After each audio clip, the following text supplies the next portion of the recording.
Whether it's batches, that's plural, of classified documents found in Joe's possession, or this next story of a Trump-Russia investigator getting actual kickbacks thanks to actual Russia collusion, it sure does seem like whatever the left accuses Trump of doing, they've actually done and successfully covered up until now. Now the you-know-what is hitting the fan. And here's that plot twist for you. Ex-FBI agent Charles McGonigal, who led the FBI's counterintelligence division in New York and was involved in the Trump-Russia investigation, has been indicted for conspiring to remove sanctions on a Russian oligarch with close ties to Putin. According to prosecutors, McGonigal allegedly received $225,000 from a former Russian intelligence officer while he was still employed by the FBI. No kidding. This is all just too rich, folks, and yet another perfect example of why the FBI swamp needs to be drained.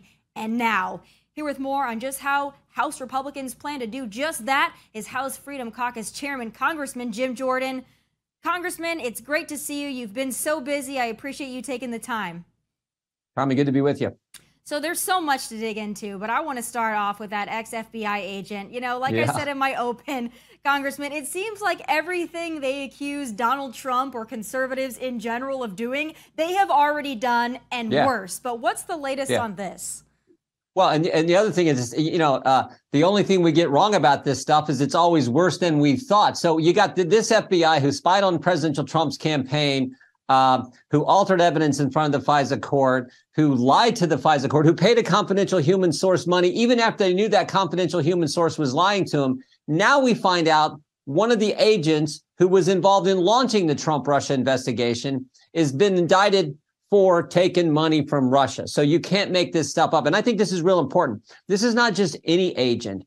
This is the guy who ran the special agent in charge of counterintelligence in the New York division. And this is not just any Russian he took money from. This is Oleg Deripaska, who's been involved in all kinds of things, but also Oleg Deripaska, Christopher Steele worked for this guy, the guy who's the Steele dossier that sort of launched this whole thing into President Trump. So I think that all is why this is so alarming. And we're trying to find out exactly how involved this guy was, this McGonigal, what he may have done while he was at the FBI, because we know that he was getting paid by Deripaska once he left the FBI. But again, remember, head of counterintelligence in the New York division, a special agent in charge of that, and had worked for the FBI for 22 years when he retired and started taking money from this Russian oligarch.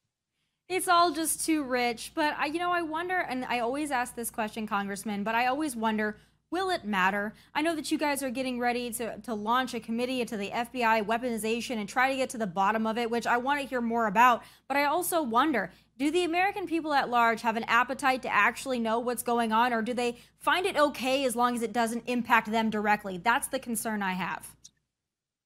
Well, I hear from a lot of folks, not only in the 4th District of Ohio, but around the country, who are just so tired of the double standard. And the first, one set of rules for us regular folk, a different set of rules if you're part of the politically connected class. If your name is Clinton or Comey or McCabe or Biden, you get treated different than Republicans or Trump or pro-life activists.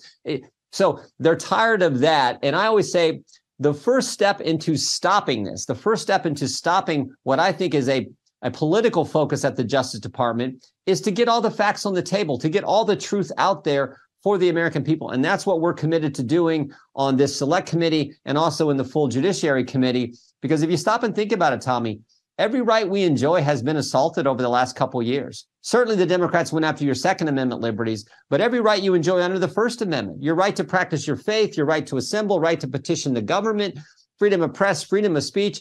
And that last one is probably the most important. And that's the one they've went after in so many ways. This whole collusion between big government and big tech to suppress information and keep it from the American people.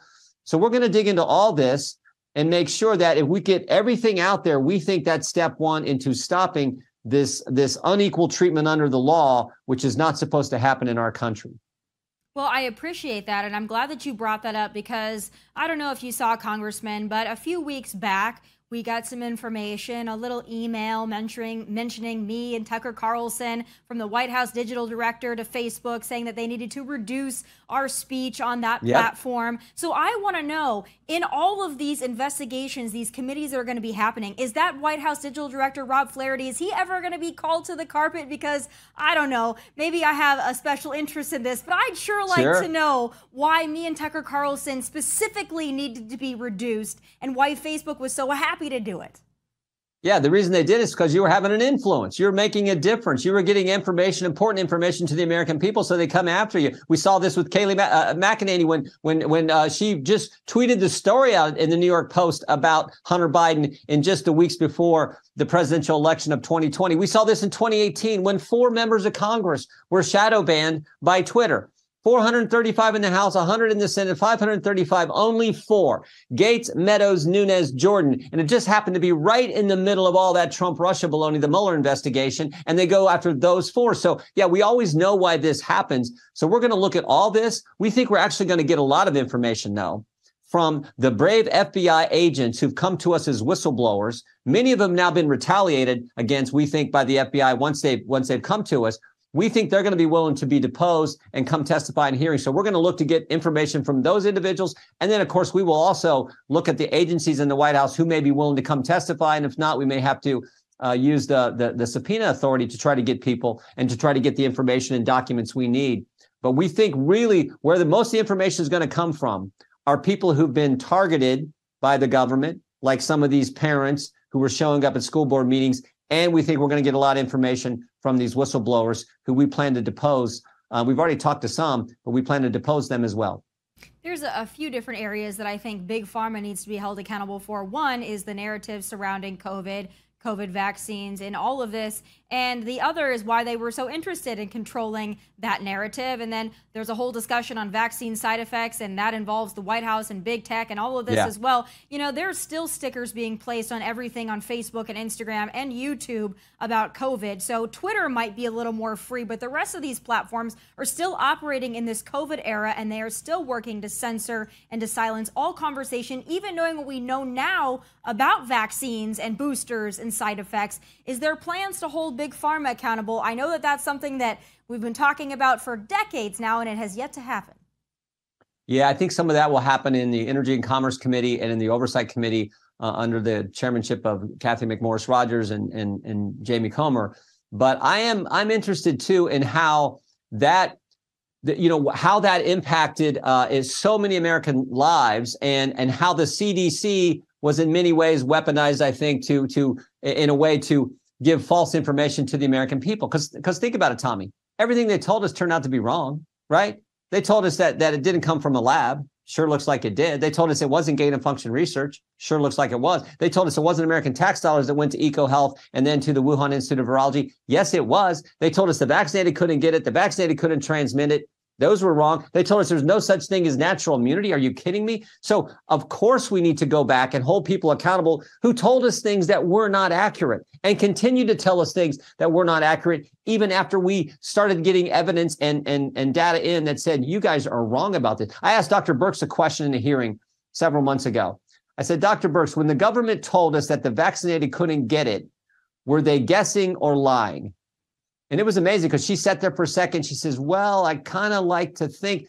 I said, it was a guess. They were hoping. Well, I mean, so this is how bad it was. And the idea, oh, we can just move on now. No, we need all the facts on the table. And the people who told us things wrong need to come testify. That's, I think, at a minimum, that's what the American people deserve. Yeah, and now the White House, though, and the FDA are still pushing these COVID boosters. They want to have a flu and a COVID shot cocktail now. So it's continuing on, and the information is still being put out there without us really knowing the safety issues surrounding this vaccine. A lot of Americans are very, very concerned about this. And I want to ask you about this as it relates to our troops as well. Thank goodness the vaccine mandate has been lifted, but now you've still got those service members who still lost out on a lot, and now they're having to repay any bonuses that they received. I mean, this is pretty far. Yeah, we should let anyone who wants to come back into and serve our country, we should let them back in with back pay. That should be what we fight for this Congress. But it was good to get rid of the vaccine mandate. And then but that's something we got to push for in the next National Defense Authorization Bill. Next thing I want to talk to you about is classified Joe, because things are not looking good for Joe Biden. But then the other day we find out Mike Pence has classified documents as well. He swore up and down that that was so inappropriate for Donald Trump to do it when he was in the process of throwing Donald Trump under the bus. But now, I mean, the question that a lot of Americans have is there anybody that's in government office that doesn't take classified information at this point? Is that the new normal? Yeah, well, let's hope not. I do think there's still this, which we talked about earlier, this double standard. I think President Trump was working with the archives. He was working with the DOJ. Vice President Pence found it, fixed it, reported it right away. But with Joe Biden, there was a story in the Washington Post just 2 days ago. And the story said that Joe Biden and the Department of Justice had a, quote, shared understanding that they were going to keep the story quiet. Well, why was that? Maybe it was because they found him 6 days before the first batch. They found 6 days before the election. I'd have kind of liked to have known that. I think the American people deserve to know that, particularly in light of what happened 91 days before the election, which was a raid on President Trump's home with CNN cameras, lights, and everything else. And his lawyers couldn't be present. There was no shared understanding about that. But why was there a shared understanding between the Department of Justice and the Biden lawyers when it came to Joe Biden's classified document concern? That is the problem. And that's the angle we want to look at, because, again, we want everyone treated the same. Equal treatment under the law is one of the hallmarks of this great country, the greatest country ever. And if we don't have that, America is no longer America. And that is why this is so darn important that we get the facts on the table, because that's, again, step one in stopping it, is to get everything out there for the country to see. And I see you tweet about it every day, but a lot of us are very confused as to why Joe Biden was searched and Donald Trump was raided. Very big difference, as you just touched on. A lot of people very concerned about it. But I've had a theory since this came out a couple weeks ago about this classified document information as it relates to Joe Biden. I don't think that any of this was an accident. And by that, I mean when it came out, how it came out. I think the Democrats are moving away from Joe Biden. I think they're throwing him under the bus. They're perfectly fine with saying, yeah, because these classified documents, we have to go another direction in 2024. What are your thoughts on that? Do you think that this is a very calculated move? I don't know. I mean, maybe not. I just don't know. I think it's always hard for a party to say they're not going to have the incumbent president in their first term run for a second term.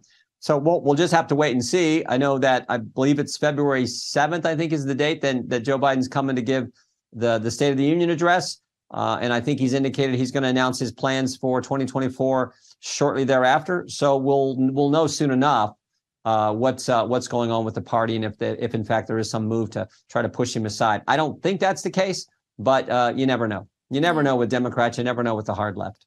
Well, I lived in California for several years, and I can see that look on Gavin Newsom's face. He is ready. Have you ever seen The Lion King? He is Scar, and Joe Biden is Mufasa. And I'm telling you, I see it. I see the writing on the wall, so let it be known I'm saying that now. Last thing I want to talk to you about, though, you touched on it a little bit earlier, but the Roe v. Wade, the Dobbs decision, the leaker, the Supreme Court leaker, they just couldn't find out who it was, and they don't really seem too concerned on finding out exactly who that person was. How believable is that for the American people? Well, you think they could figure it out. I hope they can. And look, I don't really want Congress to investigate this, but I'm happy if there's something we can do that can be helpful in their investigation.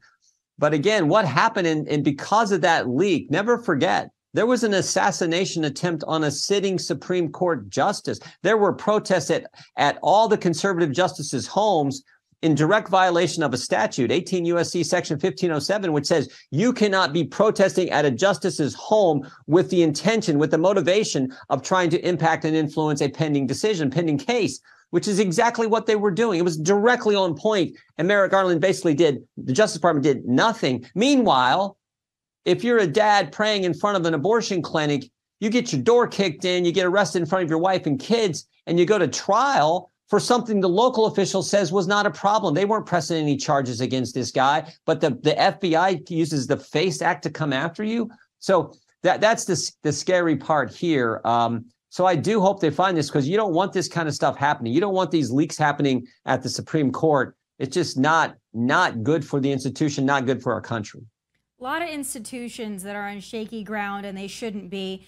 My last question for you.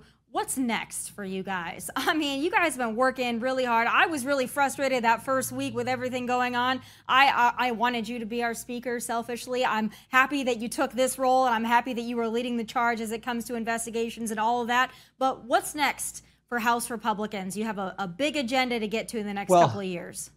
Yeah, we need to do part of our duty is to do the investigations, do the oversight. We're going to do that in a way that's consistent with the Constitution, unlike, I think, what the Democrats did to President Trump. And then we're going to do it vigorously and aggressively.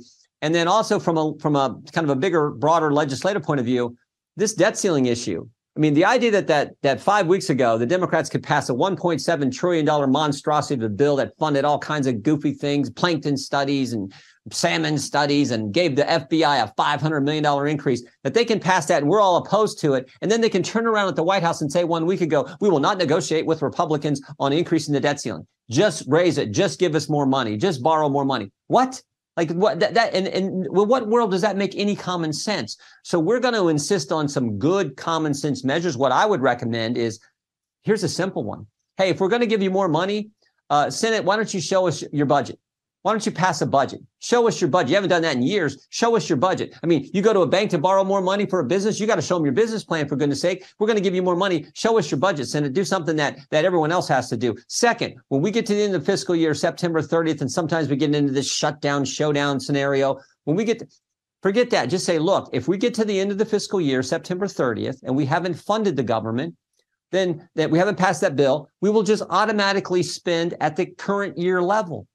Frankly, that would save us a lot of money over time. Save us a lot because government always grows. So those two simple common sense things, and the idea that the White House is saying we're not going to negotiate.